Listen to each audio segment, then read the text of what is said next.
Baiklah, saya akan membacakan materi yang pertama. Teknologi artificial intelligence atau kecerdasan buatan mengalami perkembangan yang masif dari tahun ke tahun. Kehadirannya dengan fitur, fungsi, dan tampilan yang baru semakin berdampak pada banyak aspek kehidupan manusia, tidak terkecuali dalam pendidikan. Kecerdasan buatan mulai mengambil peran dalam kegiatan pembelajaran di sekolah maupun perguruan tinggi. Kecerdasan buatan menjadi bagian primer dalam tumbuh kembang teknologi. Hal ini tentu memberikan implikasi secara eksplisit terhadap kehidupan kerja manusia di masa depan. Kita berbicara teknologi pendidikan. Kita harus fair mengatakan bahwa belum sepenuhnya teknologi ini digunakan dalam pembelajaran. Di era sekarang yang semakin kompetitif, masih terdapat lembaga pendidikan yang belum menerapkan teknologi dalam kegiatan belajar.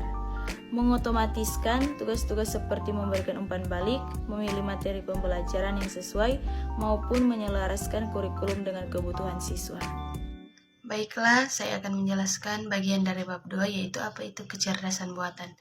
Kecerdasan buatan adalah kecerdasan yang ditambahkan kepada suatu sistem yang bisa diatur dalam konteks ilmiah atau bisa disebut juga artificial intelligence atau AI, yang didefinisikan sebagai kecerdasan entitas ilmiah. Bidang-bidang aplikasi kecerdasan. Salah satu bidang yang mencakup AI dalam kehidupan sehari-hari adalah digital marketing, algoritma media sosial, editor, tulisan. Yang termasuk dalam digital marketing adalah usaha pemasaran produk dengan memanfaatkan media digital serta jaringan internet. Digital marketing juga menjadi pilihan pemasaran unggul sejatinya berbasis kecerdasan buatan teknologi. AI mendeteksi selera dan aktivitas penggunaan saat berselancar di internet lewat fitur cookies. Alhasil, pengguna internet mendapatkan iklan dan informasi yang relevan dengan kebutuhannya. Hal ini menguntungkan bisnis atau pelaku digital marketing teknologi.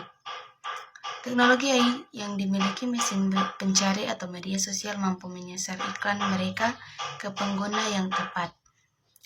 Algoritma media sosial. Algoritma media sosial adalah sebuah sistematis pengguna dengan cara mencari konten, tulisan, foto, atau video yang dicari pengguna, yang disukai pengguna, yang sering dilihat pengguna, atau yang diikuti pengguna, sehingga menampilkan konten-konten yang sesuai dengan interest pengguna tersebut, sehingga seringkali smartphone dikatakan merekam percakapan pengguna.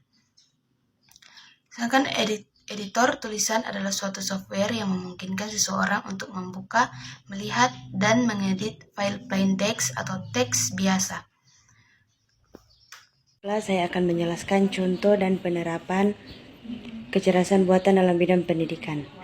Personalisasi berbasis AI. Contoh penerapan AI di bidang pendidikan adalah sistem yang dapat mempersonalisasi pembelajaran untuk tiap orang atau murid. Sistem AI memungkinkan para profesional di bidang pendidikan memanfaatkan intelijensi asisten yang dapat menyajikan berbagai materi pembelajaran berbasis kurikulum yang sudah ditetapkan, tetapi materi tersebut disesuaikan dengan kebutuhan khusus tiap murid. Selain membantu dari sisi proses belajar, education assistant ini juga menghadirkan adaptive learning di mana tiap orang dapat belajar dengan kecepatan masing-masing. Voice assistant. Contoh penerapan AI bidang pendidikan adalah pemanfaatan voice assistant di kelas. Kehadiran voice assistant seperti Amazon Alexa, Google Home, Apple Siri, dan Microsoft Cortana memungkinkan murid berinteraksi dengan materi pembelajaran tanpa harus berinteraksi dengan guru atau dosen, baik di ruang kelas maupun di rumah. Baiklah, saya akan menjelaskan materi bab 3, kecerdasan buatan artificial intelligence di masa depan. Peranan teknologi artificial intelligence di dunia pendidikan. Kehadiran teknologi ini merupakan sebuah terobosan di bidang teknologi pendidikan untuk memudahkan pembelajaran yang efektif dan efisien.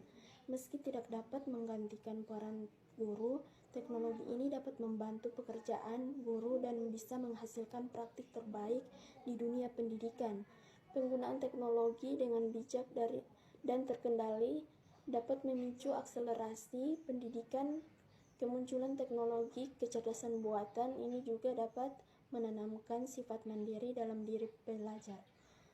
Bagian kedua, pentingnya kecerdasan buatan di bidang pendidikan.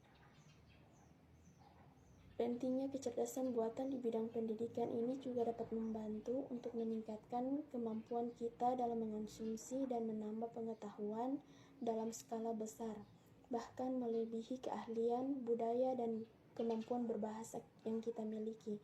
Kecerdasan buatan ini juga dapat mengidentifikasi bila siswa tak mengerti, sehingga nantinya artificial intelligence ini bisa melakukan penyesuaian untuk menemukan suara baru dan membantu pembelajaran siswa, semacam blackboard atau seperti blackboard. Salah satu alat di bidang pendidikan kini banyak digunakan perguruan tinggi. Manfaat lain dari program artificial intelligence ini yaitu menilai kedua pilihan ganda dan pertanyaan dengan jawaban singkat ke depannya.